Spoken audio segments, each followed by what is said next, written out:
ग्रन्थगेयाय ग्रन्थान्तरात्मने गीतलीनाय गीताश्रयाय गीतवाद्यपटवे गेयचरिताय गायकवराय गन्धर्वप्रियकृते गायकाधीन विग्रहाय गङ्गाजलप्रणयवते गौरीस्तनन्दनाय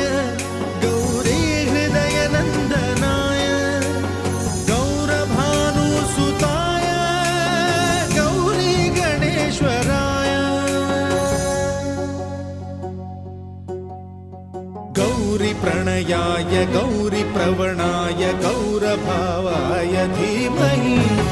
गोसहस्राय गोवर्धनाय गोपगोपाय धीमहि गुणातीताय गुणाधीशाय